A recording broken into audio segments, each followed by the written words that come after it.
บ่ได้เจ็บท้องแล้วกินตัวนี้เรากินส่งเทื่อละเราละเจ็บกระเพาะเราละกินตรงนี้ส่งเทื่อละก็ดี คนดีเนาะ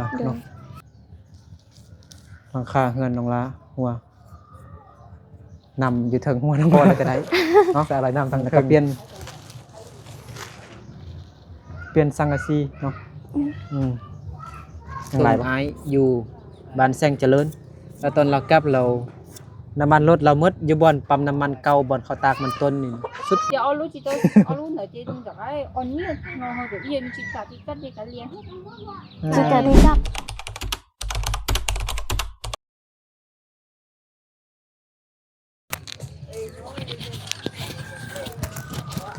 มือแรงออกแห้งงานนั่นบ่ โดยแม่น มือแรงออกแห้งงานเมื่อยบ่น้องละ บ่ สบายดีน้องละ สบายดี สบายดีพ่อแม่พี่น้องเบิดสุขุสุขคนเด้อเนาะตอนนี้บ่นึกอยู่บ้านน้องละเนาะบ้านคิวแคมเมืองเพียงแขวงสยบุรี โดยแม่น บรรยากาศเนาะยามมื้อแลงตอนนี้ก็5 โมงแล้วล่ะแม่นบ่หรือว่า4 โมง ประมาณ4 โมงไป 5 โมงยัง 5 โมงยา 4 นาทีน้องลาเห็นยังเมื่อกี้ ใส่ยา ซอยยาบ่ เลย ยา ดี แก้มายัง ได้กับกระเพาะ ยาแก้กระเพาะยาแก้เจ็บท้องพี่น้องเนาะ FC เพิ่นฝากเงินมาให้ซื้ออันซีนหมูให้ เนี่ยว่าเรามาแช่ว่าเรามาแช่ว่าแต่ อ้าวน้องละซีนหมูบ่มีกระดูกโลละแสนว่าซั่นอยู่เมืองเพียง โลละแซด แม่น โอ้ บ่มีกระดูกคันติดกระดูกละ90ว่าซั่น ขับใจเด้อ เดี๋ยวเอาเงินสดเหลือเดี๋ยวนะบ่มีตะกร้องพี่น้องเนาะลำบากหน่อยนึงเด้เหลือ230,000 กีบFC เพิ่นทางฝั่งไทยเนาะผู้ใหญ่ใจดีเพิ่นฝากเงินมา500 บาทพี่น้องเนาะบ่นึกซื้อซีนหมูโลนึงโลละแสนเนาะถ้าซื้ออยู่ไสยะมันโล80โล85บ่ติดกระดูกแต่ว่าซื้ออยู่เมืองเพียงเราจะแพงกว่าตัวเมืองใหญ่โอเคเอาของไปเมียนแล้วก็ทำหน้าที่ต่อ สอยยาใส่สบายดีเด้อพ่อเด้อแม่เด้อโด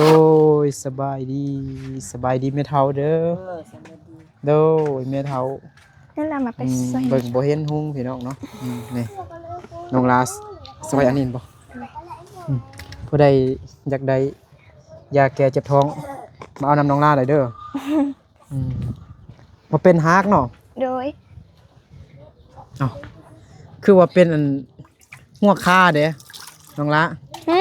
คือว่าเป็นหัวคาบ่บ่แม่นเด้ออีหยังนี่นะ คือกับยังกะ มันคือหัวคานะนี่นะ คือว่าขาแม่น คือคิงเนาะ แม่นตัวนี้แล้วเป็นหัวเข้ามาเนี่ยมันจะแยกมาแล้วมันจะเป็นหน่วยแบบนี้อยู่ทางนี้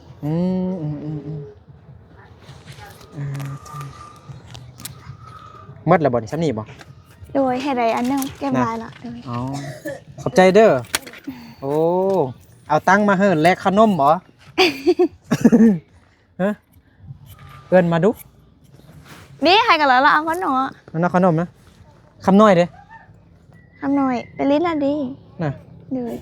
น้องชงเลย ในช่วงอยู่ใน เอา งาน ผู้ใหญ่บ่เห็นจักคนแต่ว่าสิให้จับกล้องเหรอ ดีก็ให้กับด้นจังเราเนาะ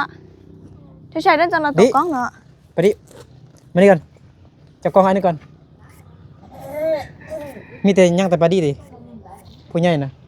ดีก็เราตกกล้องนะดีท้าก่อน ไปได้สบายดี เอาจะเอาขนมให้พัดให้แลนนี่ป้าในบล็อกแลนนี่นักขนมนี่เราตัวนะดี ขี้อายพี่น้องเนาะปลาดีขี้อายบ่แม่นปลาเด้อเนาะปลาเด้อนี่ขี้อายเนาะปัดเด้อ ปลาเด้อนักขนม ยิ้มอยู่หั่นเด้อบ่ได้กินขนมนะมา ไปบ้านขนม ขี้อายสาวน้อย ทอนเจกูมาปองอ่ะ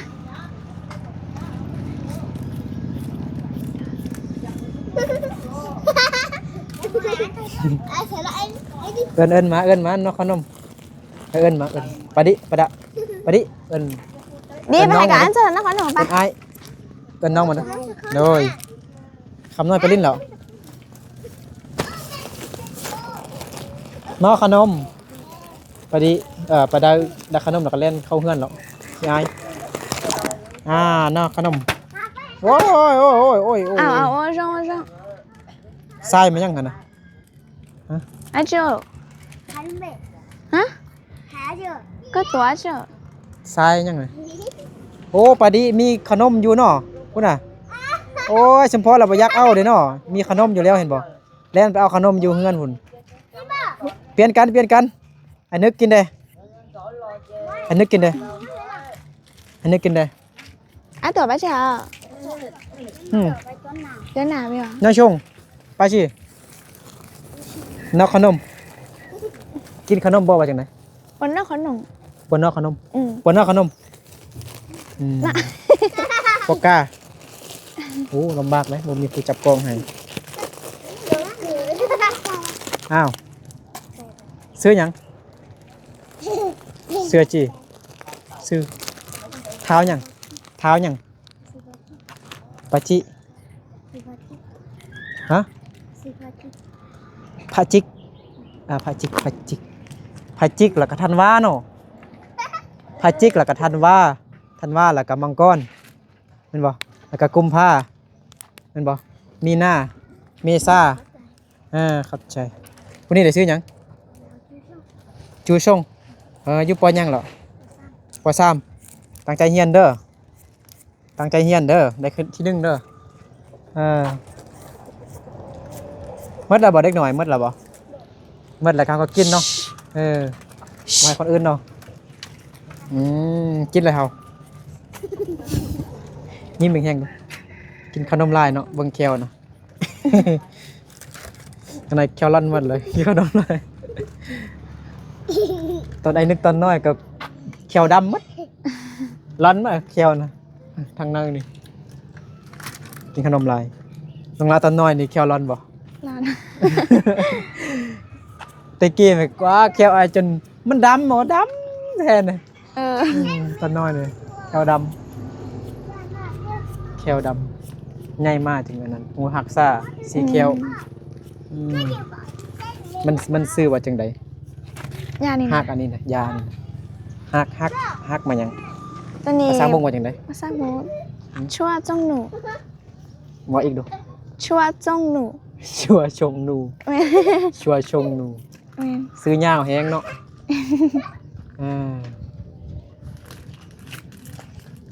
บ่ได้เจ็บท้องหรอกกิน แม่ตัวนี้เรากินส่งเธอละเราละเจ็บกับพ่อเราละกินตรงนี้ส่งเธอละก็ดี ดีเนาะ เดี๋ยว กินแบบใดวิธีกินวิธีกิน น้องละว่าจังได แต่แม่มันเป็นเนี่ยก็เป็นไม่ดุนหน่อยตอนนั้นนั่นละไอ้ให้ ตั้มบ่หรือจังไดหรือว่า ไปปั้นถ้าเขามีอันปั้น มีปั้นบ่ โดย ปั้นแล้วก็ โดยไปเข้าคำเพื่อนเรา มุนเป็นแบบเขื่อนเขาควรเนาะ โดยแม่แล้วก็ป้าไว้แล้วเอาน้อยเนื้อมากินแล้วก็เอาน้ำกือน้ำนั่ง กินแบบสดๆเลยเนาะ โดย กินคือกินยาแบบธรรมดาเนาะ แม่ กินคือกินยาล่วงเนาะ โดย อ๋อกินใส่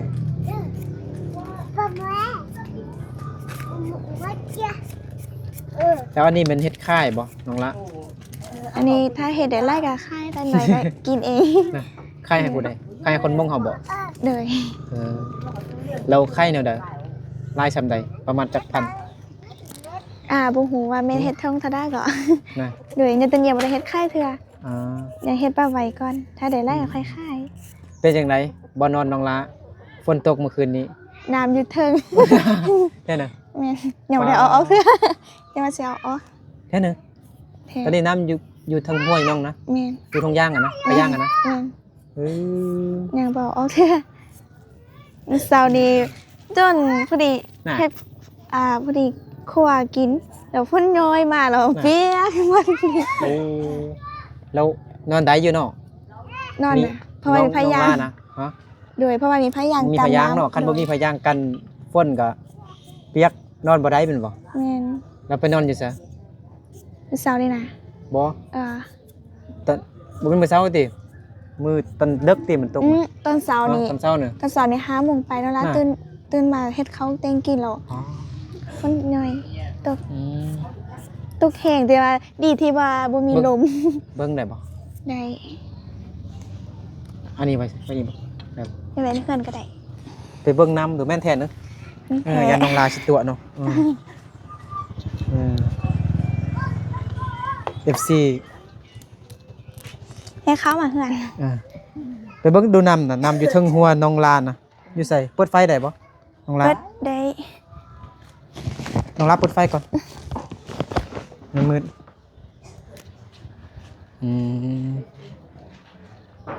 อ้าวน้องลาใครประตูทางนี้เหรอบ่ โดย โอ้เปียก เป็นรูแล้วฝน นั่น ตก เปียกกันบ่ แม่น พุ่นก็เปียก โดย เออเดี๋ยวมันซื่อเหรอบ่น้องละตู้เย็นนะมันบ่เงี่ยงสิ ตัว ระวังมันเงี่ยงเราอันมันยังก็ดึงทางหน้าคุณนะครับว่าความเย็นอีหยังมันจะบอกนั่นได้มันจะบ่เย็นได้ ตัวนี้ตามนิดนึงแล้วเนาะ เมียนโอ้มันคือบ่เงี่ยงอยู่ได้น้องละ เออ แปลงอีกให้มันเพียงๆเด้อ โดยสิแปลก มันเงี่ยงทางได้เนี่ยมันเงี่ยงมาทางนี้เห็นบ่ แม่นเงียบมาทางนี้ มัน แล้ว เงี่ยงมาทางนี้ยังบ่มูลต้องให้มันซื่อ โด ๆ ย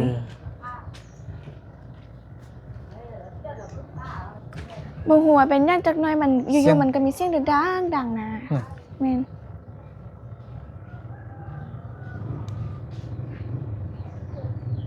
อ้าว ตอนกลางคืนมันดังกว่านี้ก็มัน น่ะ ดังแล้วเขา มั ก็ นดังเนาะ แม่นบ่ฮู้ว่าเป็นหยัง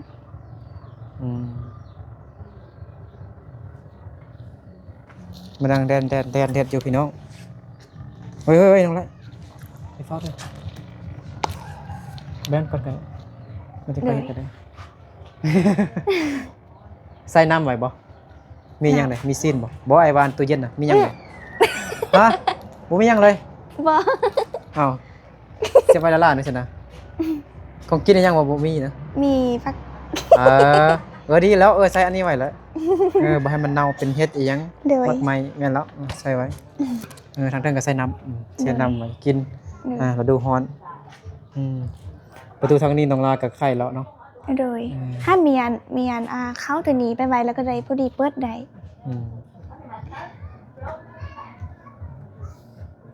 FC ว่าทำน้องลาเบิ่งสิก่อเงินเบิ่งนี่นะ มั แต่ น บ่ มี ฮู้ว่าก่อแต่ครึ่งนึงก่อนบ่หรือจังได๋ก็แต่ทางลุ่มมันนะ ครึ่งนึงกับทางนี้2จุดนี้บ่ต้องล้านเบิ่งน้ำก็เฮ็ดจังได๋เอาออกซั่นน่ะมันก็เปียกบนน้องลาเปียกหมดโอ้ฮะ นี่ ยังอยู่เด้อ โดย เบิ่งดู ก็จะเอาออกมาเลย เดี๋ยวนะ เห็นบ่อยู่ในนี้ล่ะ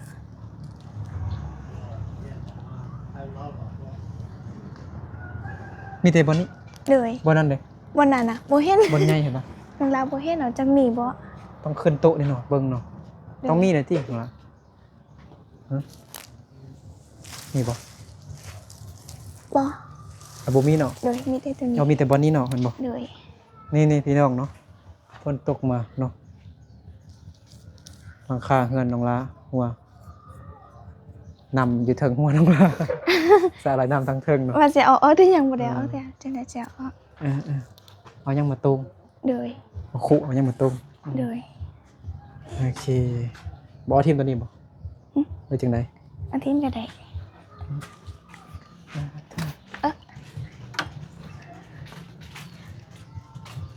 nhớ tại bãi chô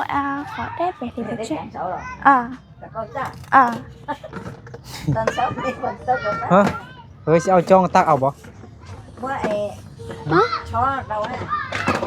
น้องลาเอาจ้องตักเอาวะ à hay bên đi là sao này nữa ลองเบิ่งดูได้บ่ บอลพ่อแม่ได้บ่เปียกบ่ nhà đấy lia เปียกน้อยนึงนึงเอาเถอะ ฝนตกก็ลำบากเนาะอืม โอ้เสียนได้ เอาเปิดไฟก่อนแฟดก่อนฮะ เสียนได้ เฮ็ดเอาได้ได้บ่อ้าวยังบ่มีตากล้องไงผู้เดียวได้บ่ไฟตักมาได้ก็มาทิ่มอยู่นี่ก็ได้ว่ายิงหายก็ได้ตักมาเท่าละน้อยตักมาเท่าละน้อยได้บ่ป้าโถทางขี้ฝุ่นอีกเด้อ ยังเพิ่นว่ายังบ่ได้ยังบ่ได้เทพื้นเถื่อพี่น้องเนาะมีแต่ก่อคานไว้แล้วก่อคานไว้แล้วมีแต่ถ้ามีอิฐบล็อกแล้วก็มาก่อแล้วก็ได้เนาะแล้วก็เปลี่ยนสังกะสีเนาะยังหลายบ่ละ บัวยังน้อยล่ะ ยังน้อยบ่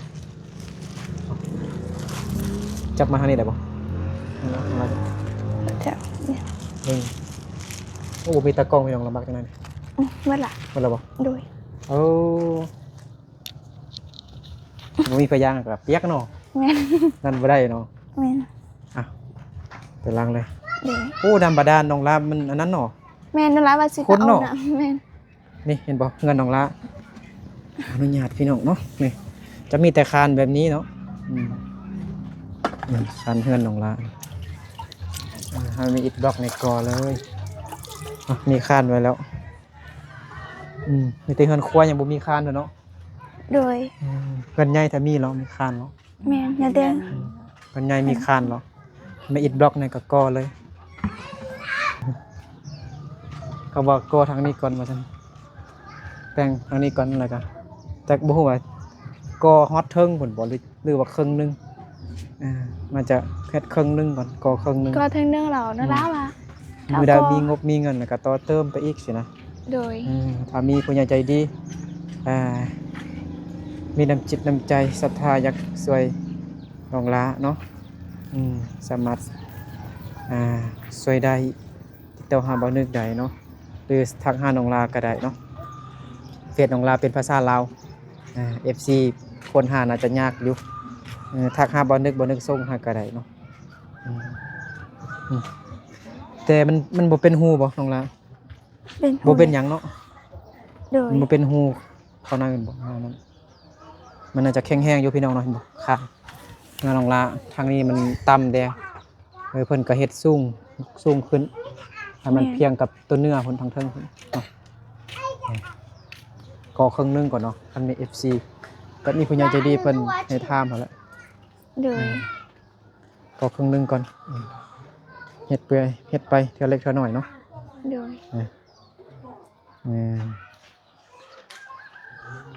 เป็นสังกะสีเด้อจ้ะ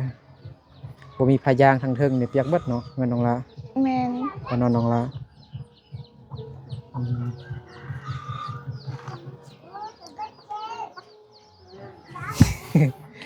เฮ็ดเวียกต่อ โดย ใส่ถ้วยอันยาน้องเมื่อกี้นะ นี่ล่ะนี่ เข้าไปในเฮือนแล้วมันมืดโอ้ไปได้ระวังคิดดื้อไล่ก็ล้มเหมือนนั่นแหละ เนาะ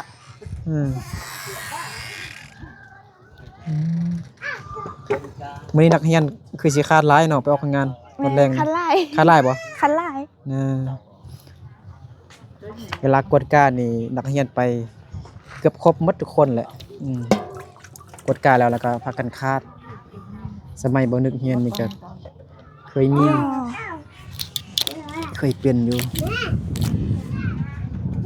สมัยตอนไอเรียนก็จังซี่แหละเวลากวดการนี่มาครบทุกคน แม่น กวดการแล้วก็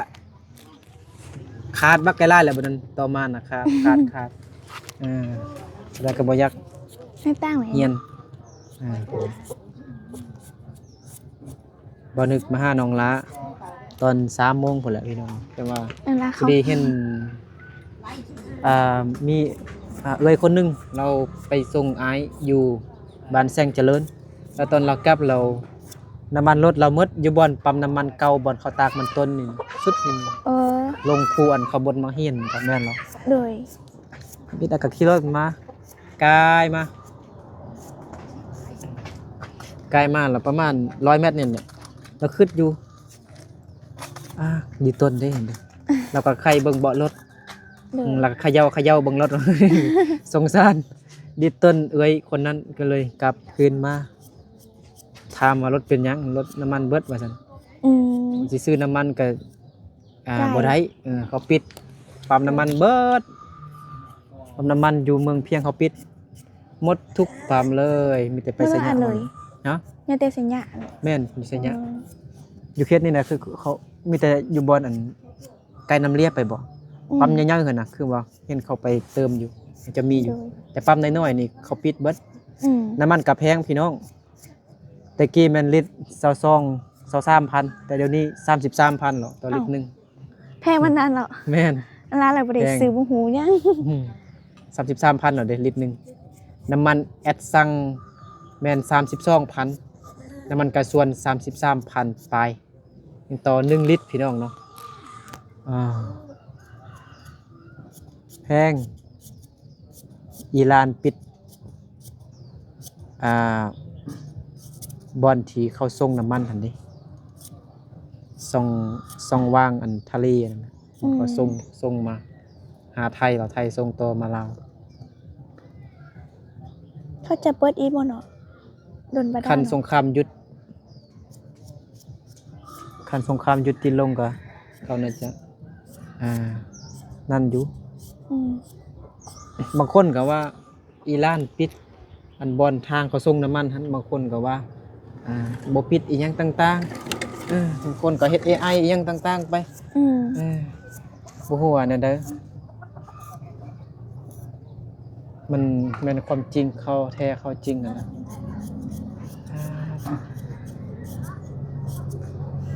ไอ้นึกจนเมื่อยเลยนะ เฮ็ดสิเมื่อย น้ำมันแพง แม่นเที่ยวกันยากมื้อนี้ ผู้ที่มีน้ำมันลดแฮง คือบ่เฮ็ดเอ้ยหลี ฮะ เอ้ยหลีเป็นหยัง เอลีไข่เล็กไข่ห้วย วันพุธเลยอ่ะ แม่นวันพุธวันจันทร์เนี่ยเขาหยุดบ่ได้ไข่เลยเขาหยุดเขางดไว้ก่อนมื้อนี้จึงคายแล้วก็มื้อฮื้อพุธพฤหัสวันศุกร์คาย โดย ผู้ที่มีรถยนต์นี่แห้งคักผู้ที่บ่มีงบมีเงินจักหน่อยในบ้านก็น้ำมันแพงรถใหญ่นี่มันกินหลายเด้ อืม ลิตรหนึงมันไปได้แต่15-16 กิโลเมตรรถใหญ่ อืม แต่รถจักรนี่แท้4-5 เที่ยวพุ่นน่ะ16 กิโลเมตรต่อลิตรหนึง โดย คือรถใหญ่จักรแห้งมันกินหลาย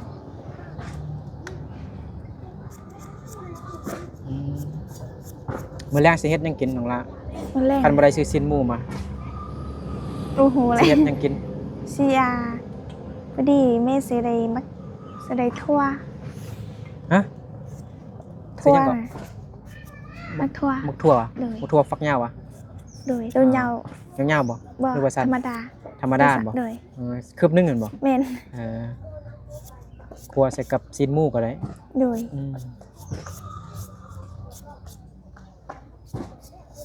ประมาณจักชั่วโมงจึงแล้วซอยยาเนี่ยยังหลายอยู่เลย ยังได้ ต้องซอยบางๆเนาะ แม่น ม.6 บ่ได้เรียนการทหารบ่ บ่ แต่ม.7 เนาะ โดยไม่ได้มอเจ็ด มีแต่ม.7 พี่น้อง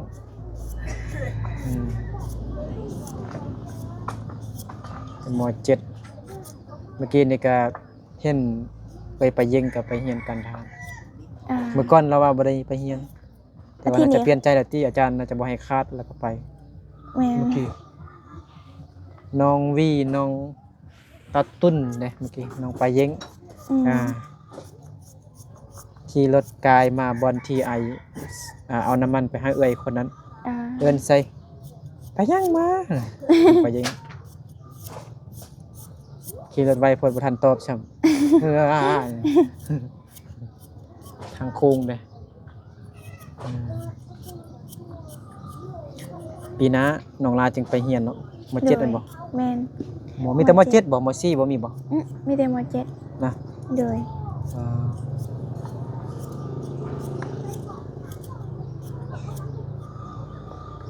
ด้วยอันผู้ที่ไอเติมน้ำมันให้เมื่อกี้แล้วว่าคันบ่ฟ้าวในสิส่วนไปกินเบียร์ว่ะกินเบียร์อยู่บ้านนอกเนี่ยแต่บ่ฮู้อาหารใด ไอพูดได้ไอว่าเนี่ย อยู่ดอน บ้ เราอยู่ดอนติ้ว นั่นเดียวแม่นคนชนเผ่าลือ สันพาลือ ส่วนไอ้คันบ่ฟ้าว สิเลียง ชวน แม่ กิน ค้า เบียร์ น้ำใจ อย่าได้ลี ไอ้ว่า ยันเมียหายซั่น มานี่ก่อน ก็ได้ ดวงใจมานี่ก่อน เฮ็ดหยังไปยงมันไปยงมาบ่ น้องใจยังกลายไปพ้นพี่น้องเนาะบ่นึกเอิ้นใส่ทำมานี่ก่อนแต่บ่มาไปยงเอิ้นดูน้องละ เป็นยัง บ่แม่นต้องไปยงบ่ลิลี่อยู่หั่นน่ะไปยงมานี่เอิ้นมา ไปยง มานี่ล่ะ มานี่ก่อน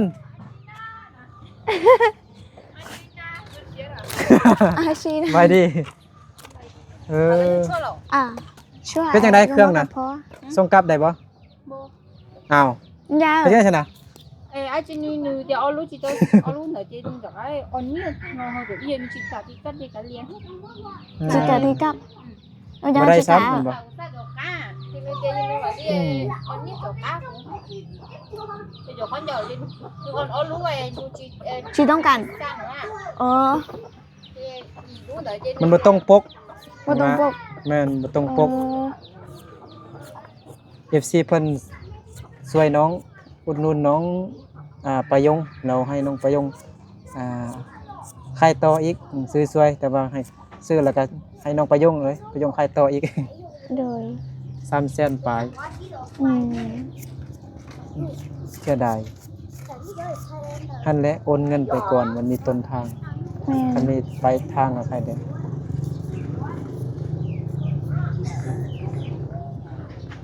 ตอนนั้น มัน น้อง มี ก็ อา เค ชีพ ย หลายนะ ฮะ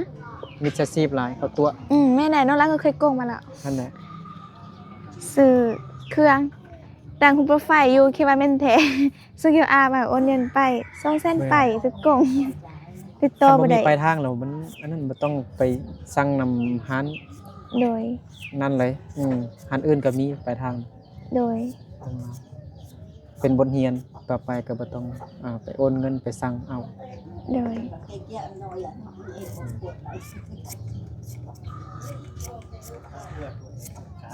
จ่ายเคยสั่งอัน เป็นเครื่องอุปกรณ์ เกี่ยวกับการถ่ายรูปนั่นแหละ กองถ่ายอย่างอยู่นครหลวงพุ่นน่ะคันเข้าบ่จ่ายต้นทางเนี่ยเขาบ่ฟังหั้น แต่ก็เสื้อได้ 100%ไปสั่งมาตรงปกเป๊ะ ก็คืออันใหม่อันนี้นี่ใหม่ DJI นี่ก็แกสั่งนำมันใส่มาหลายเดือนสั่งมา3ล้านโอนไปเลยนะ ถ้าเขาออ โอก นเป็น น้ำ ดอลลาร์ไป เลยออกน้ำมาไทยคลิปกะมั่นใจอยู่เนาะ นั่นไม่เขาเว้าอยู่ตอนนี้นะ DJI คุณภาพมันดีอยู่แล้วก็ใส่อันนี้แหละลอยไปเรียน เป็นเงินคิดก็3ล้านไป แล้วก็มื้อนั้นก็ตัวนี้ก็ฮักเห็นบ่ก็ซื้ออันบนเก่าอันนี้เห็นน้อยๆนี่ฮัก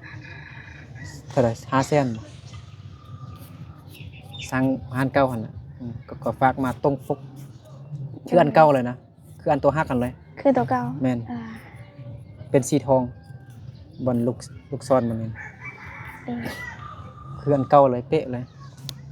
คัน แล้ว เฮาเค ไม่ ย ตั้ สั่ ง ง ก อัน อ นั้ ง น ไม่ตั้งกองให้ราคาเท่าได้ ฮะ ไม่ตั้งกองขนาด อันไหน อันทักขนาด อันหยัง อันตอนนั้นอันนี้จับตั้งกองขนาดบ่แม่นบ่ไม่ตั้งกองบ่ อันนั้นนะบอกอันนั้นเป็นไมค์เซลฟี่ธรรมดา ไม่โซฟี่ ไมค์เซลฟี่ซื่อๆอันนั้นน่ะ เลย เท่าไหร่ของเอลีอ่ะนะเอลีสั่งมาแซนปลายบอก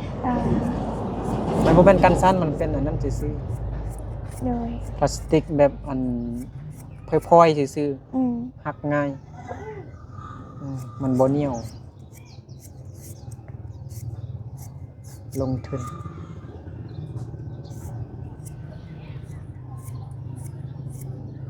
คันบ่ลงทุนก็บ่มีคนเบิ่ง คุณภาพเสียงและภาพมันบ่ค่อยโอเคคันเฮาบ่ลงทุน แม่น ไอ้คิงกันยังซื้อไอ้โทรศัพท์ใหม่หรอ ไอ้ขี้นี้แพงๆเนาะ ซื้ออัน iPhone 17บ่พอซื้ออันโทรศัพท์แบบอ้ายนี่ อ้าวซื้อ ยั อี ง ก แพงกว่าของอ้ายของอ้ายมัน19ล้านไปเกับ20ล้าน แต่ว่าของเราน่าจะเพราะว่ามันออกรุ่นใหม่เด้ คือว่าเท่าใดน่าจะประมาณ30ปลายนี่แหละ เพิ่นสิไป 30ปลาย เพลงก็ 30 ว่าไอ้ก็จะครึ่งเรื่องแล้วเนาะ แม่นกับเครื่องโลมันเป็นออกมานะ Samsung S 26 Ultra แต่อันนี้24 Ultra แต่คือสิคักนะภาพคือสิแจ้งดีแบตคือสิทน มันมือถ่ายคลิปมันมือนี่บ่หมดของอ้ายนี่ก็พอได้อยู่ เลย สร้างเต็มร้อยแล้วประมาณ4-5 คลิปได้อยู่ ตอนนี้มันก็ยังฮอนเวลาเราถ่ายคลิปมันจะฮอน จะหอนเนาะ ถ้าซักเต็มร้อยแล้วแค่ลิ้นสิลิ้นหมดมือเลยมือปลายพุ่นก็บ่หมด ทนเนาะ แม่นตอนมาเมื่อนี่มันก็มันทนอยู่ แม่น แบตมันยังเย็นมันบ่ ให้ได้ซื้อได้จักเดือนเนาะ โทรศัพท์นี่นะ โดย อ้ายบ่จื้อแล้ว บ่ชื่อ ประมาณ 4-5 เดือนแล้วบ่ หน้าจอแตกหมด ทำอิดซื้อมาแล้วทะนุถนอมขนาดเลย แม่นแหละประมาณ2-3นะข้างหลังก็คือกัน เอายังมาเวลาใส่ทงแล้วก็เอาอันมันยังก็เอาอัน ห้อง อันนี้ห้องมันยันหน้าจอมันสิ แม่น ยังเละมันยังหั่นนะหน้าจอมัน ยันก็มันสิติดฝุ่น แม่นแต่เดี๋ยวนี้จักสิใส่ตอนใดบางทีก็ตกตัวก็เก็บมา เก็บมา เวลามันเปื้อนน่ะก็ล้างน้ำ อุ้ย ไอ้ล้างน้ำนี่แท้นี่จุ่มลงอ่างนั่นน่ะก็ ตัวนี้ มัน น้องน้ำใด อยู่จุ่มน้ำเลยนะล้างอยู่น้ำแล้วก็ใส่สบู่ล้างสะอาดดี บ่เบิกดีเด้อน้องนาเอาของน้องนาไปล้าง ไตเลย ประมาณ30 นาทีกันนำได้30 นาทีกว่านั้นแล้วก็บ่ฮู้แหละเขาบอกประกันภาพประกันได้30 นาทีจุ่มน้ำอยู่ได้ความต้นมันความนาน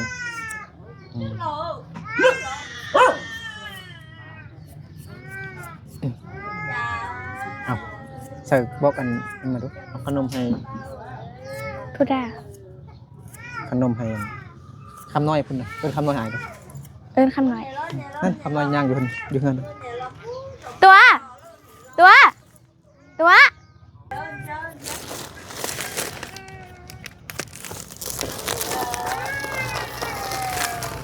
เอาขนมให้อันน้องน้อยเห็นเด้แล้วก็เดี๋ยว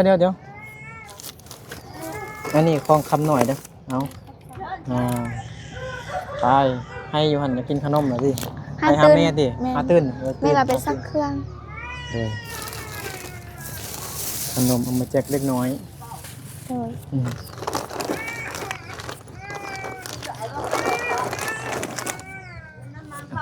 อันนี้ของลาเด้อ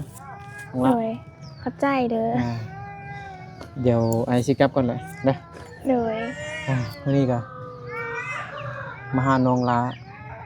โดย บ่มีคลิปสิลงเนาะเมื่อวานนี้ FC หลายคนทักมาเบานึกมื้อนี้บ่ลงคลิปบ่วันนี้ไม่ได้ลงคลิปรอทักหาอายคิดฮอดน้องลาน้องประยุงน้องดวงใจเมื่อวานนี้เอาไปลงคลิปทั้งซองเฮ็ดซองบ่ได้ลงจักคลิปมื้อนี้ญาติบ่มีคลิปสิลงก็เลยมาเล่นน้ำน้องลาเนาะ โดย มารบกวนน้องลาอีกแล้ว บ่เป็นหยัง ดารานี่มาได้ตลอด เลย โดย โอเคน้องลาอวยพรให้ FC ได้ผู้ใหญ่ใจดีผู้ฝากเงินให้น้อง500 บาทครับ ทางร้านขออวยพรให้ผู้ใหญ่ใจบุญจงอยู่ดีมีสุขภาพแข็งแรงความเจริญยาได้ความคล้ายยามีขอให้ร่ำรวยเด้อ สาธุขอบใจขอบคุณหลายๆเด้อเนาะขอให้ทุกคนจงอยู่ดีมีแรงสุขภาพเข้มแข็งแข็งแรงเด้อปราศจากโรคภัยไข้เจ็บทางปวงขอให้ร่ำรวยเงินทองเด้อสาธุเดี๋ยวบ่นึกเดินทางกลับบ้านก่อนเจอกันใหม่เนาะบ๊ายบายน้องละ